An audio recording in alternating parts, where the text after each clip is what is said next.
part 2 of John and Steve's Best of the Noughties on this Sonic Obsession.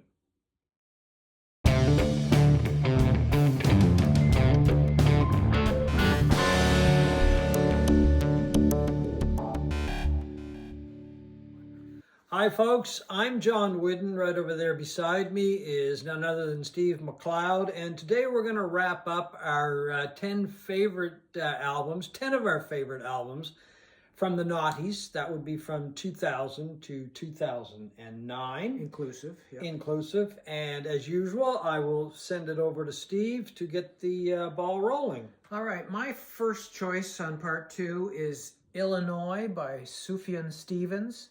This came out in 2000 and, what is it, 2? Something like that. 2005 yeah. on okay. Asthmatic Kitty, which is one of my favorite record label names. And it is part of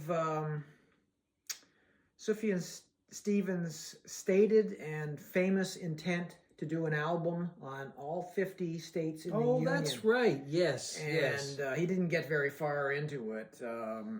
I mean, it was an impossible project. But as prolific as he is, it would have been impossible. He did 2 albums, one called Michigan and this one, Illinois, before he acknowledged that it was all a joke to begin with. And he went off and did other things.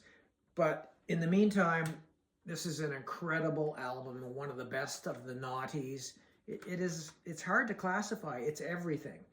Yeah, I remember listening to that album when it first came out. I kind of liked it, but I don't know. It didn't stay with me very long. Let's put it that way. Well, he's one of the most prolific musicians out there these days, and one of the more interesting one. And he's just, if there is anybody, if you can classify anybody today in modern music as a genius, I wouldn't call him a genius, but he's pretty damn close. I mean, his music is so amazing, and it covers everything from, alternative rock to really show tunes, like Broadway kind of show tunes in his repertoire. And there's orchestras and there's everything in it. And this album is about all things Illinois, from Abe Lincoln and poet Carl Sandburg to serial killer John Wayne Gacy. Okay, that's quite a collection of people. It is a collection of people, and you wouldn't think anybody would even attempt a song on John Wayne Gacy. But I can still remember listening to this album for the first time and literally having tears in my eyes for this, with the sensitivity of how he handles such a horrific tale. No, I'll have to give it. It's been years since I've listened to it. I'll have to give it another listen. Yeah, NPR named Illinois as one of the 50 best albums of the new millennium so far. And it's a pretty amazing accomplishment, considering he did most of this album on lo-fi equipment to keep his costs down, and yet it still sounds incredibly lush and beautiful. Illinois by Sufjan Stevens. Okay, my first choice in this part 2 of our look at the Noughties is going to go to the final album by Warren Zevon. I think if you're a regular viewer of this channel, you know how much I love Warren Zevon, one of the great singer-songwriters who ever lived. Musician as far as that goes, because he could play a pretty mean guitar, and he was really good on piano as well. This was his swan song. He knew he was dying when he was recording this album. He brought in a lot of friends to help out with this album, including Bruce Springsteen is one. Jorge Calderon, a guy that he wrote with many times, is included on this album. Billy Bob Thornton is included on this album. And, the list goes on and on and on. I think basically it was a way for people to acknowledge their love of Warren Zevon and to help out in the studio, give it a little bit of star power as far as that goes. Just a tremendous sense of humor in Warren Zevon's original material that he wrote over the years, but to include on this album a version of Knocking on Heaven's Door by Bob Dylan, I thought was just pure Zevon. That's just, I mean, it was so appropriate, and I get a chuckle whenever I think about it. But the album closes with a song called Keep Me in Your Heart. And that's really Zevon asking for people to remember him, think good of him, and appreciate his music, and just make sure that he's not forgotten. It's a very sad album, obviously, because Well, it isn't. It isn't. Well, yeah, but I mean, when you know he's dying, we knew he was dying. Yeah. And there's songs like "Knocking on Heaven's Door," which you're right, only Zevon would do that. But there are songs there where he actually sounds like he's out of breath at times. Oh, I think so. Yeah, yeah. And that was kind of hard to listen to sometimes. But you know, he went out with style and grace and. Yeah, and another guy that's on the album that's very prominent and plays an extreme, just amazing guitar is Ry Cooder. And I could go on and on with a list of people on it. But anyway, it was Warren basically signing off, and I thought doing it with great style, great affection, I think, for the people that listen to him, and also great humor as well, which is pure Zevon. Anyway, that's my first choice today. Okay, my next choice is Sea Change by Beck. He has become one of the more interesting guys too, in much the same way that Sufjan Stevens has. He's one of those guys, very rare people who hop from genre to genre, never makes the same album twice. And you would never have guessed that when he first burst onto the scene in the early 90s with his sort of lo-fi, stoner, skater dude persona. Yeah. That resulted in the hit "Loser." I'm a loser, baby. You know, all of that stuff. Yeah. You know the song. Yeah. He swapped genres throughout his career with absolute ease, and on this, it's very much a reflective kind of '70s singer-songwriter, almost soft rock persona that is beautiful from beginning to end. The subject matter is about his long-term his breakup with his longtime girlfriend at the time. And it is his breakup album in much the same way that Blood on the Tracks is Dylan's breakup album. Oh, yeah. And Marvin Gaye's Here, My Dear is his breakup album. Obviously, it's filled with heartache and just sort of questioning and wondering, where love goes sometimes in some relationships. It is an absolutely beautiful album. It is also one of the best sounding albums of the new millennium. It is an absolute audiophile recording. This is my DVD audio version of it. I also have mobile fidelity super audio disc version, and the mobile fidelity vinyl version, which I don't have, is highly prized and costs a fortune these days. Sea Change by Beck. My next choice is the Allman Brothers Band. Once again, if you've watched this channel regularly, you know how much I love the Allman Brothers Band. It's called Hittin' the Note. It is the final studio album by the Allman Brothers Band, which is kind of odd that they called it Hittin' the Note. It took many years for them to call an album Hittin' the Note, and it's a saying that goes back to, I think it was Barry Oakley originated it, and it was after a show. If everything gelled, everything worked, Barry Oakley would say, "Hitting the note tonight, guys," that kind of thing. And over time, I think the rest of the band adopted it. And it was on those nights where everything was perfect. Everything gelled. The band was playing great. The audience was great. The venue was great, that kind of thing. So basically it means perfection, maybe even a bit above perfection. Because the Allman Brothers Band were definitely known for their live shows. But anyway, this is the final studio album that the band put out, and I think one of the best studio albums that the band put out. It wasn't just cobbling together a bunch of songs and saying goodbye, that kind of thing. There was a lot of really good material on this album, and it includes, I think, one of the greatest songs that Gregg Allman wrote, and it's called Old Before My Time. And then there's another one on here.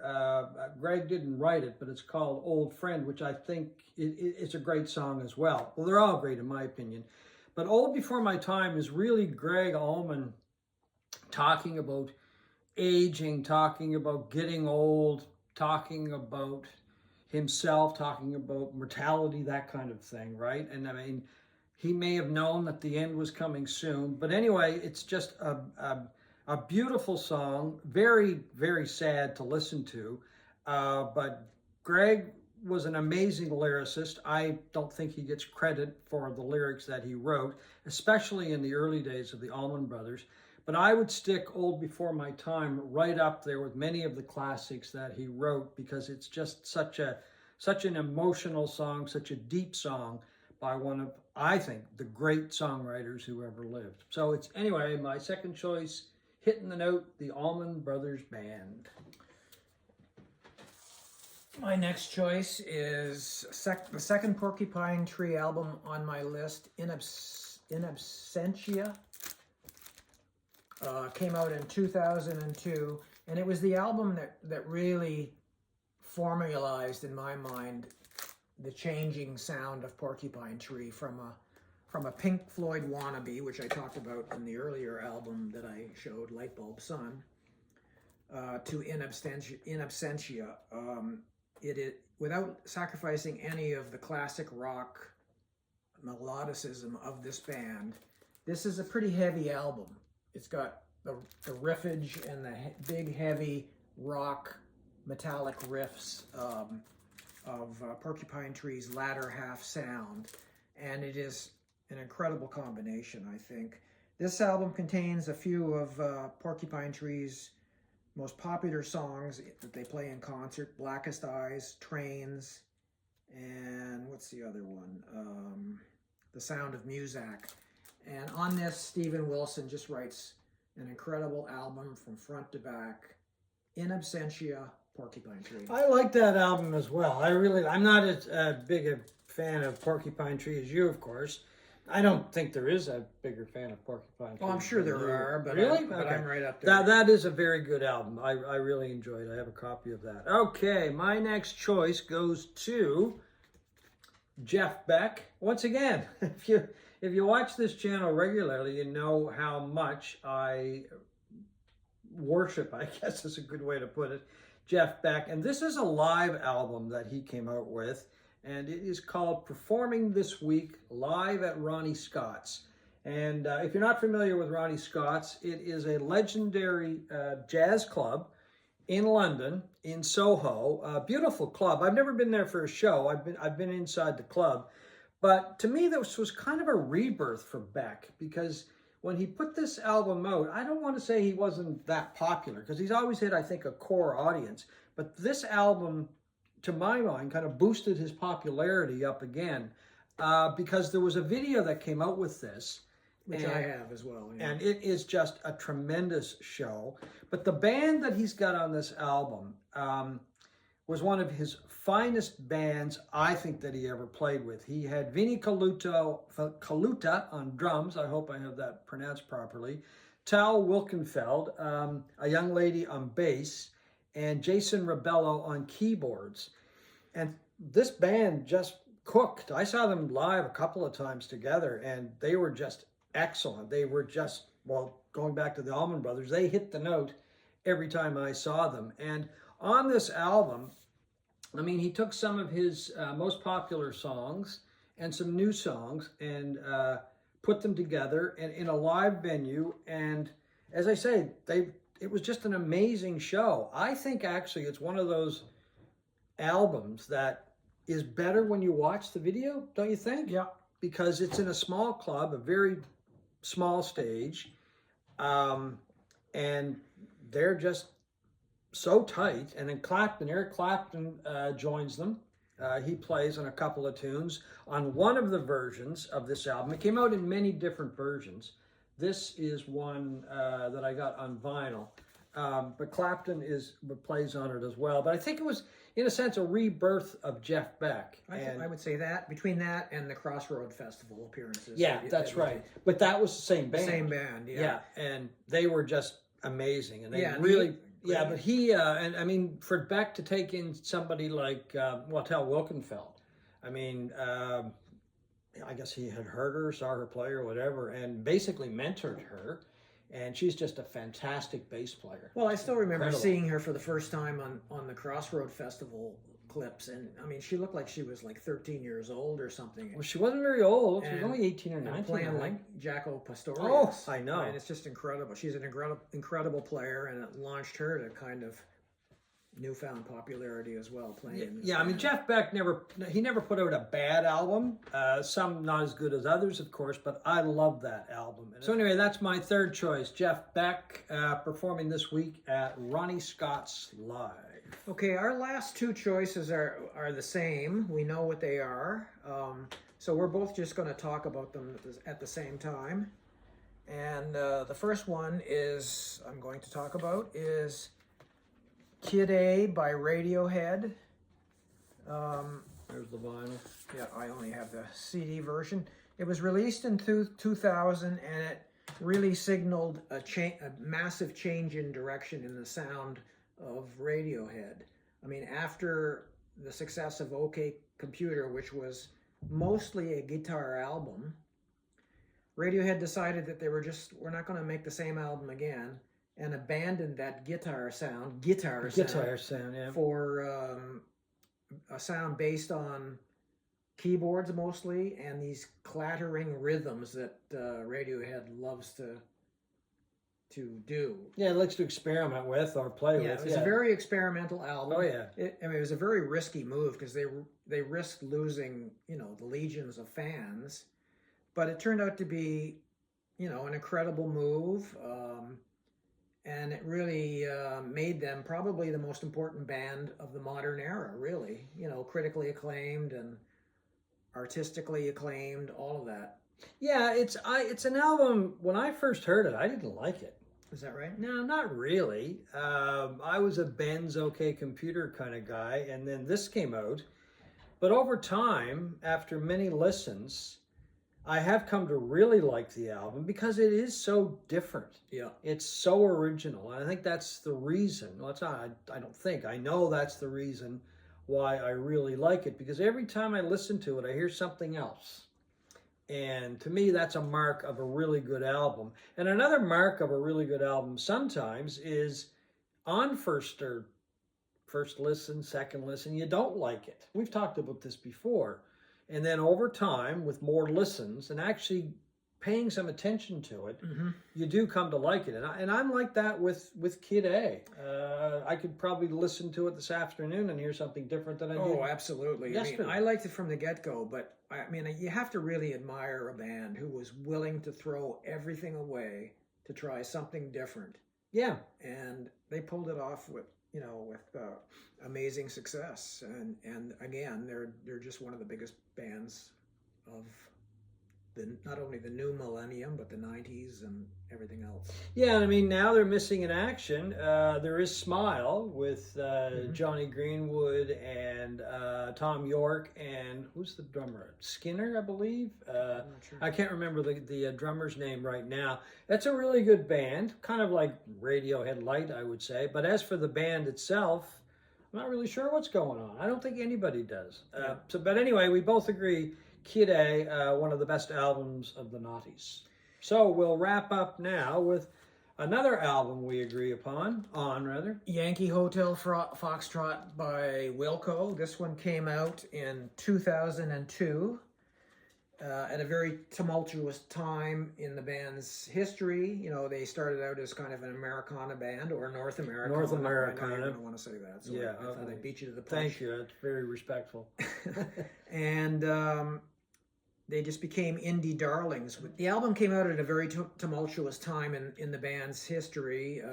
Jeff Tweedy was struggling with an addiction to painkillers that used to cause these massive headaches and all of that is characterized in that great documentary, I Am Trying to Break Your Heart, which is about the recording process of this album, the struggles they had mixing the album. Very good film too, by the way. The struggles the band and Jeff Tweedy had with Jay Bennett, the great instrumentalist and songwriter, who was, I think, a major part of the early years. Oh, I do too. Of Wilco. And they were just fighting all the time. And eventually, before the end of this, Jay Bennett leaves the band famously, and then later tragically dies. And the album was so different to what they were doing before. Their record company, was it Reprise? yeah, I believe it was Reprise, rejected it, and then it was picked up by Nonsuch. which is a subsidiary of Reprise. So, Well, they're all part of, if I've got this right, WEA. yeah. Yeah. So anyway, And they sold it for more money this time. So it Yeah. all worked out in the end. But it is a very adventurous album, a tremendous album.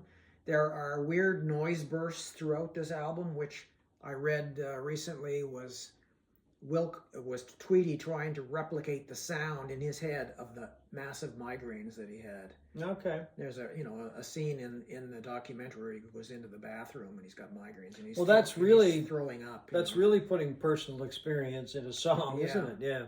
Yeah, I like the album too. I like it a lot. Once again, when it first came out, I wasn't all that crazy about it, but once again, with repeated listenings, and it got so much attention when it came out because it was rejected by their record company, and then they went with another record company, and I think that might be one of the reasons why it became so popular, is the fact that you had all of this conflict going on between a band and a record company, and in the end, it's considered now a classic, considered, I think, in most lists, Wilco's best band or best album. Yeah.